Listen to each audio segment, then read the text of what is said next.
देखिए, आज एसआई भर्ती मामले को जो सुनवाई थी उसमें सरकार द्वारा ये पक्ष रखा गया कि अब ये याचिका जो है निरस्त की जानी चाहिए, क्योंकि जो हाईकोर्ट ने आदेश दिया था सरकार को कि एसआई भर्ती में निर्णय ले, वह निर्णय लेकर के कोर्ट को अवगत करा दिया गया है और उस निर्णय को याचिका में कोई चुनौती नहीं दी गई है।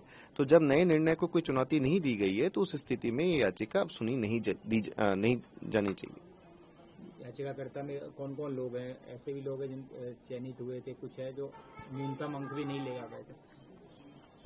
देखिए, याचिकाकर्ता में कई तरीके के लोग शामिल हैं। इसमें से मुख्यतः वह लोग हैं जिन्होंने पूर्व में भी एक याचिका लगाई थी। उस याचिका में यही तथ्य लगाए गए थे कि लिखित परीक्षा को निरस्त की जाए, क्योंकि ये इसमें पेपर लीक हुआ है। उसमें जब कोर्ट द्वारा सुनवाई की गई, जवाब राज्य सरकार द्वारा आया, तो 2022 में उस याचिका को विड्रॉ कर लिया गया। इसके बाद याचिकाकर्ताओं ने लिखित परीक्षा में भी पार्टिसिपेट किया, फिजिकल में पार्टिसिपेट किया, इंटरव्यू में पार्टिसिपेट किया, मेरिट नंबर अलॉट हो गए और फिर जब इनको नौकरी नहीं मिली, जब सारी नौकरियां पूरी हो चुकी थी, उसके बाद पुनः ये याचिका लगाई गई और इसमें पुरानी याचिका से संबंधित सारे तथ्य छिपा लिए गए। कुछ याचिकाकर्ता ऐसे हैं जिनके लिखित में न्यूनतम अंक भी नहीं आए, वह भी अब आ रहे हैं 3 साल बाद कि साहब लिखित परीक्षा निरस्त कर दें। कुछ याचिकाकर्ता ऐसे हैं जो पीईटी में फेल हैं, फिजिकल एग्जामिनेशन में, वह भी आ रहे हैं कि लिखित परीक्षा निरस्त कर दी जाए।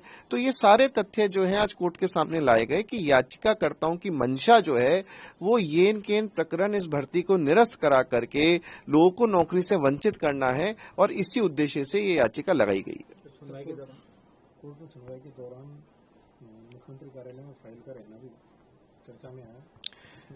इस बारे में ये बताना बहुत जरूरी है कि जब एडवोकेट जनरल साहब द्वारा पूरी याचिका के संबंध में डेट्स बताई जा रही थी कि किस किस तरीके से कब कब क्या क्या घटनाक्रम घटा, उसमें एक डेट ये भी आई कि मिनिस्टर्स कमेटी की जो पहली वाली जो रिपोर्ट है वो 10/12/24 को गवर्नमेंट में भेज दी गई थी।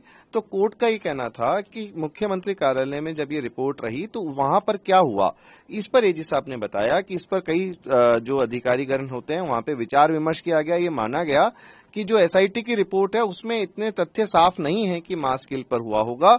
तो मुख्यमंत्री कार्यालय द्वारा फर्दर इन्वेस्टिगेशंस के जो डायरेक्शन दिए गए थे उस पर जांच जारी रही और गिरफ्तारियां हुई और अब तक की जितनी गिरफ्तारियां हुई है उससे पुनः जो एसआईटी की रिपोर्ट दी गई, डीओपी से जो रिपोर्ट आई, आरपीएससी से जो रिपोर्ट आई, जो स्टैटिस्टिकल डिपार्टमेंट से जो रिपोर्ट आई, उन सबका अवलोकन करने के बाद मिनिस्टर्स कमेटी की जो अब रिकमेंडेशन आई है सरकार द्वारा उसको अप्रूव किया गया है।